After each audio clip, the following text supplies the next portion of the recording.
আরবি পরে বাংলা যাতে বুঝতে সহজ হয়। তাই বন্ধুরা ভিডিওটা না টেনে শেষ পর্যন্ত দেখবেন আর আমার চ্যানেলটি সাবস্ক্রাইব করবেন, পাশে থাকা বেল আইকনটি বাজিয়ে রাখবেন। আমি আর বেশি কথা বলবো না, আরবি ভাষা শুরু করা যাক। তাআল এর হচ্ছে আসো, আসা বা আসো আরবিতে বলতে হবে তাআল। হিনা এর হচ্ছে এখানে, এখানে আরবিতে বলতে হবে হিনা। তাআল হিনা এর হচ্ছে এখানে আসো, এখানে আসো আরবিতে বলতে হবে তাআল হিনা। জোয়া এর হচ্ছে ভিতরে, ভিতরে আরবিতে বলতে হবে জুয়া। তাআল জুয়া হচ্ছে ভিতরে আসো, ভিতরে আসো আরবিতে বলতে হবে তাআল জুয়া। রুহ অর্থ হচ্ছে যাও, যাও বা যাওয়া আরবিতে বলতে হবে রুহ। বাররা অর্থ হচ্ছে বাহিরে, বাহিরে আরবিতে বলতে হবে বাররা। রুহ বাররা অর্থ হচ্ছে বাহিরে যাও, বাহিরে যাও আরবিতে বলতে হবে রুহ বাররা। ইজলিস অর্থ হচ্ছে বসুন, বসুন আরবিতে বলতে হবে ইজলিস। হিনা ইজলিস অর্থ হচ্ছে এখানে বসো, এখানে বসো আরবিতে বলতে হবে হিনা ইজলিস। আমরা আরেকবার জেনে নেই। রু অর্থ যাওয়া, বাররা অর্থ বাহিরে, রু বাররা অর্থ হচ্ছে বাহিরে যাও, ইজলিস অর্থ হচ্ছে বসুন, হিনা ইজলিস এখানে বসুন। তালিমাত অর্থ হচ্ছে আদেশ, আদেশ আরবিতে বলতে হবে তালিমাত। এহতাজ অর্থ হচ্ছে প্রয়োজন, প্রয়োজন আরবিতে বলতে হবে এহতাজ। আসান অর্থ হচ্ছে কারণ, কারণ আরবিতে বলতে হবে আসান। নিজাম অর্থ হচ্ছে নিয়ম, নিয়ম আরবিতে বলতে হবে নিজাম। দাইয়া অর্থ হচ্ছে হারানো, হারানো আরবিতে বলতে হবে দাইয়া। বাক্যগুলো আমরা আরেকবার জেনে নেই।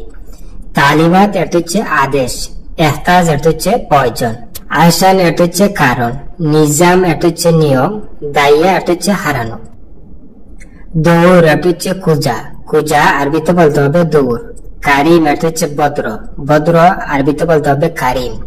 নুম অর্থ হচ্ছে গুম, গুম আরবিতে বলতে হবে নুম। গুম অর্থ হচ্ছে উঠা, উঠা আরবিতে বলতে হবে গুম। এরকাব অর্থ হচ্ছে উঠো, উঠো আরবিতে বলতে হবে এরকাব। তাহলে আমরা শিখলাম দৌড় অর্থ হচ্ছে খুঁজা, কারিম অর্থ হচ্ছে ভদ্র, নুম অর্থ হচ্ছে গুম, গুম অর্থ হচ্ছে উঠা, এরকাব অর্থ হচ্ছে উঠো। বাসমা অর্থ হচ্ছে আঙ্গুলের ছাপ, আঙ্গুলের ছাপ আরবিতে বলতে হবে বাসমা। গুবার অর্থ হচ্ছে ধুলাবালি, ধুলাবালি আরবিতে বলতে হবে গুবার। হারিস অর্থ হচ্ছে দারোয়ান, দারোয়ান বা গার্ড আরবিতে বলতে হবে হারিস। রেজ্জা অর্থ হচ্ছে ফেরত দেওয়া, ফেরত দেওয়া আরবিতে বলতে হবে রেজ্জা। মিতা আতি অর্থ হচ্ছে কখন দিবে, কখন দিবে আরবিতে বলতে হবে মিতা আতি। তাহলে আমরা শিখলাম বাসমা অর্থ হচ্ছে আঙ্গুলের ছাপ, গুবার অর্থ হচ্ছে ধুলাবালি, হারিস অর্থ হচ্ছে দারোয়ান বা গার্ড, রেজ্জা অর্থ হচ্ছে ফেরত দেওয়া, মিতা আতি অর্থ হচ্ছে কখন দিবে। লেমিন অর্থ হচ্ছে কার জন্য, কার জন্য আরবিতে বলতে হবে লেমিন। আলাতুল অর্থ হচ্ছে সবসময়, সবসময় আরবিতে বলতে হবে আলাতুল। গাসিল অর্থ হচ্ছে দৌত করা, দৌত করা আরবিতে বলতে হবে গাসিল। নাদিফ বা নাদাফা বা তানদিফ অর্থ হচ্ছে পরিষ্কার করা, পরিষ্কার করা আরবিতে বলতে হবে নাদিফ বা নাদাফা বা তানদিফ। এবগাসাই অর্থ হচ্ছে কিছু লাগবে, কিছু লাগবে আরবিতে বলতে হবে এবগাসাই। তাহলে আমরা শিখলাম লেমিন অর্থ হচ্ছে কার জন্য, আলাতুল অর্থ হচ্ছে সবসময়, গাসিল অর্থ হচ্ছে দৌত করা, নাদিফ অর্থ হচ্ছে পরিষ্কার করা, এবগাসাই অর্থ হচ্ছে কিছু লাগবে। আগরাত অর্থ হচ্ছে মালামাল, মালামাল আরবিতে বলতে হবে আগরাত। তাওগি অর্থ হচ্ছে স্বাক্ষর, স্বাক্ষর আরবিতে বলতে হবে তাওগি। কামেল অর্থ হচ্ছে পরিপূর্ণ, পরিপূর্ণ আরবিতে বলতে হবে কামেল। মাহাত্তা অর্থ হচ্ছে পেট্রোল পাম্প, পেট্রোল পাম্প বা বাস স্টেশনকে বলে মাহাত্তা। তাসলিম অর্থ হচ্ছে ডেলিভারি, ডেলিভারি আরবিতে বলতে হবে তাসলিম। তাহলে আমরা শিখলাম আগরাত অর্থ হচ্ছে মালামাল মাল জিনিসপত্র, তাওগি অর্থ হচ্ছে স্বাক্ষর, কামেল অর্থ হচ্ছে পরিপূর্ণ, মাহাত্তা অর্থ হচ্ছে পেট্রোল পাম্প, তাসলিম অর্থ হচ্ছে ডেলিভারি। মিন্দিল অর্থ হচ্ছে টিস্যু, টিস্যু আরবিতে বলতে হবে মিন্দিল। হাসাদা অর্থ হচ্ছে হিংসা, হিংসা আরবিতে বলতে হবে হাসাদা। ইহতেরাম অর্থ হচ্ছে সম্মান করা, সম্মান করাকে আরবিতে বলতে হবে ইহতেরাম। ইহানা অর্থ হচ্ছে অপমান, অপমান আরবিতে বলতে হবে ইহানা। দফতর অর্থ হচ্ছে খাতা, খাতাকে আরবিতে বলে দফতর। তাহলে আমরা শিখলাম মিন্দিল অর্থ হচ্ছে টিস্যু, হাসাদ অর্থ হচ্ছে হিংসা, ইহতেরাম অর্থ হচ্ছে সম্মান করা, ইহানা অর্থ হচ্ছে অপমান, দফতর অর্থ হচ্ছে খাতা। গাজল অর্থ হচ্ছে হরিণ, হরিণকে আরবিতে বলতে হবে গাজল। তাইলা অর্থ হচ্ছে শিয়াল, শিয়ালকে আরবিতে বলতে হবে তাইলা। মাহাজ অর্থ হচ্ছে ছাগল, ছাগলকে আরবিতে বলে মাহাজ। আরদ অর্থ হচ্ছে পৃথিবী, পৃথিবীকে আরবিতে বলে আরদ। মউত অর্থ হচ্ছে মৃত্যু, মৃত্যুকে আরবিতে বলতে হবে মউত। তাহলে আমরা শিখলাম গাজল অর্থ হচ্ছে হরিণ, তাইলা অর্থ হচ্ছে শিয়াল, মাহাজ অর্থ হচ্ছে সাগর, আরদ অর্থ হচ্ছে পৃথিবী, মউত অর্থ হচ্ছে মৃত্যু। গাসিল অর্থ হচ্ছে দৌত করা, দৌত করা আরবিতে বলে গাসিল। মাকসালা অর্থ হচ্ছে লন্ডি, লন্ডিকে আরবিতে বলে মাকসালা। হাজর অর্থ হচ্ছে পাথর, পাথরকে আরবিতে বলে হাজর। কফিল অর্থ হচ্ছে মালিক, মালিককে আরবিতে বলে কফিল। সিজ্জেল অর্থ হচ্ছে লেখা, লেখাকে আরবিতে বলে সিজ্জেল। তাহলে আমরা শিখলাম গাসিল অর্থ হচ্ছে দৌত করা, মাকসাল অর্থ হচ্ছে লন্ডি, হাজর অর্থ হচ্ছে পাথর, কফিল অর্থ হচ্ছে মালিক, সিজ্জেল অর্থ হচ্ছে লেখা বা উক্তুব অর্থ হচ্ছে লেখা। সাহ অর্থ হচ্ছে গড়ি, গড়ি আরবিতে বলে সাহ। হিজাম অর্থ হচ্ছে বেল্ট, বেল্ট আরবিতে বলে হিজাম। মুজুল্লা অর্থ হচ্ছে ছাতা, ছাতাকে আরবিতে বলে মুজুল্লা। নাজ্জারা অর্থ হচ্ছে চশমা, চশমাকে আরবিতে বলে নাজ্জারা। আলিউম অর্থ হচ্ছে আজ, আজ আরবিতে বলে আলিউম। তাহলে আমরা শিখলাম সাহ অর্থ হচ্ছে গড়ি, হিজাম অর্থ হচ্ছে বেল্ট, মুজুল্লা অর্থ হচ্ছে ছাতা, নাজ্জারা অর্থ হচ্ছে চশমা, আলিউম অর্থ হচ্ছে আজ। বন্ধুরা, ভিডিও আজ এই পর্যন্তই শেষ করছি। দেখাও বাবার নতুন কোনো ভিডিও নিয়ে। সবাই সুস্থ থাকেন, ভালো থাকেন। অবশ্যই আমার চ্যানেলটি সাবস্ক্রাইব করবেন, পাশে থাকা বেল আইকনটি বাজিয়ে রাখবেন। সবাই সুস্থ থাকেন, ভালো থাকেন। খুদা হাফেজ। ইনতা কুল্লু শাহর কালাম আতিয়াত হচ্ছে তুমি প্রতি মাসেই বলো দিবে, তুমি প্রতি মাসেই বলো দিবে আরবিতে বলতে হবে ইনতা কুল্লু শাহর কালাম আতি। এখানে ইনতা অর্থ তুমি, কুল্লু অর্থ হচ্ছে সব বা প্রতি, শাহর অর্থ মাস। ইনতা কুল্লু শাহর তুমি প্রতি মাসেই, কালাম অর্থ হচ্ছে বলো, আতি অর্থ হচ্ছে দেওয়া বা দিবে, কালামাতি বলো দিবে। তাহলে আমরা শিখলাম ইনতা কুল্লু শাহর কালাম আতি অর্থ হচ্ছে তুমি প্রতি মাসেই বলো দিবে। ইনতা মিতা আতি অর্থ হচ্ছে তুমি কখন দিবে, তুমি কখন দিবে আরবিতে বলতে হবে ইনতা মিতা আতি। এখানে ইনতা অর্থ তুমি, মিতা অর্থ কখন বা কবে, আতি অর্থ হচ্ছে দেওয়া বা দিবে। তাহলে আমরা শিখলাম ইনতা মিতা আতি অর্থ হচ্ছে তুমি কখন দিবে বা তুমি কবে দিবে। ফুলুস হাসেল আনা ওয়াদ অর্থ হচ্ছে টাকা পেলে আমি ফাটাবো, টাকা পেলে আমি ফাটাবো আরবিতে বলতে হবে ফুলুস হাসেল আনা ওয়াদি। এখানে ফুলুস অর্থ হচ্ছে টাকা, হাসেল অর্থ হচ্ছে পাওয়া বা পেলে। ফুলুস হাসেল টাকা পেলে, আনা অর্থ হচ্ছে আমি, ওয়াদি অর্থ হচ্ছে পাঠানো, আনা ওয়াদি আমি পাঠাবো। তাহলে আমরা শিখলাম ফুলুস হাসেল আনা ওয়াদি অর্থ হচ্ছে টাকা পেলে আমি পাঠাবো।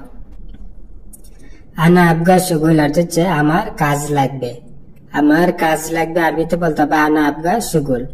এখানে আনা অর্থ হচ্ছে আমি বা আমার, আবগা অর্থ হচ্ছে লাগবে বা দরকার, শুগুল অর্থ হচ্ছে কাজ। তাহলে আমরা শিখলাম আনা আবগা শুগুল অর্থ হচ্ছে আমার কাজ লাগবে বা আমার কাজ দরকার। আলিউম আনা ফি ফাদি অর্থ হচ্ছে আমি আজ অবসর আছি, আমি আজ অবসর আছি আরবিতে বলতে হবে আলিউম আনা ফি ফাদি। এখানে আলিউম অর্থ হচ্ছে আজ, আনা অর্থ আমি, আলিউম আনা আমি আজ, ফি অর্থ আসি, ফাদি অর্থ হচ্ছে খালি বা অবসর বা ফি, ফি ফাদি অবসর আছে। তাহলে আমরা শিখলাম আলিউম আনা ফি ফাদি অর্থ হচ্ছে আমি আজ অবসর আছি। রাতিব মিতাতি অর্থ হচ্ছে বেতন কখন দিবে, বেতন কখন দিবে আরবিতে বলতে হবে রাতিব মিতাতি। এখানে রাতিব অর্থ হচ্ছে বেতন, মিতা অর্থ কখন, আতি অর্থ দেওয়া বা দিবে। তাহলে আমরা শিখলাম রাতিব মিতাতি অর্থ হচ্ছে বেতন কখন দিবে বা বেতন কবে দেবে। বাদে শাহর হাসেল রাতিব অর্থ হচ্ছে পরের মাসে বেতন পাবে, পরের মাসে বেতন পাবে আরবিতে বলতে হবে বাদে শাহর হাসেল রাতিব।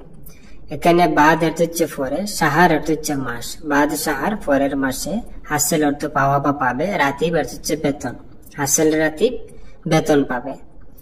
তাহলে আমরা শিখলাম বাদ শাহর হাসেল রাতিব অর্থ হচ্ছে পরের মাসে বেতন পাবে। হাদা শুগুল জিয়াদা সাব অর্থ হচ্ছে এই কাজটি খুব কঠিন, এই কাজটি খুব কঠিন আরবিতে বলতে হবে হাদা শুগুল জিয়াদা সাব। এখানে হাদা অর্থ এটা বা এই, শুগুল অর্থ হচ্ছে কাজ, হাদা শুগুল এই কাজটি, জিয়াদা অর্থ হচ্ছে খুব বা বেশি, সাব অর্থ হচ্ছে কঠিন বা শদীদ অর্থ হচ্ছে কঠিন, জিয়াদা সাব খুব কঠিন। তাহলে আমরা শিখলাম হাদা শুগুল জিয়াদা সাব অর্থ হচ্ছে এই কাজটি খুব কঠিন। ওয়ান ইনতা সাউই শুগুল অর্থ হচ্ছে তুমি কোথায় কাজ করো, তুমি কোথায় কাজ করো আরবিতে বলতে হবে ওয়ান ইনতা সাউই শুগুল। এখানে ওয়ান অর্থ হচ্ছে কোথায়, ইনতা অর্থ হচ্ছে তুমি, ওয়ান ইনতা তুমি কোথায় সাউই অর্থ হচ্ছে করা বা করো, শুগুল অর্থ হচ্ছে কাজ, সাউই শুগুল কাজ করো। তাহলে আমরা শিখলাম ওয়াইন ইনতা সাউই শুগুল অর্থ হচ্ছে তুমি কোথায় কাজ করো। হেনা ওয়াগেফ মাফি ফায়দা অর্থ হচ্ছে এখানে দাঁড়িয়ে লাভ নেই, এখানে দাঁড়িয়ে লাভ নেই আরবিতে বলতে হবে হেনা ওয়াগেফ মাফি ফায়দা।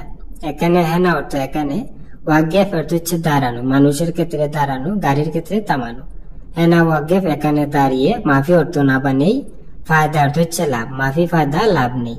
তাহলে আমরা শিখলাম হেনা ওয়াগেফ মাফি ফায়দা অর্থ হচ্ছে এখানে দাঁড়িয়ে লাভ নেই। আসান হুয়া মাইজ অর্থ হচ্ছে কারণ সে আসবে না, কারণ সে আসবে না আরবিতে বলতে হবে আসান হুয়া মাইজি। এখানে আসান অর্থ হচ্ছে কারণ, হুয়া অর্থ হচ্ছে সে, আসান হুয়া কারণ সে, মাই অর্থ না বা নাই, হিজি অর্থ হচ্ছে আসা বাসবে, মাইজি আসবে না।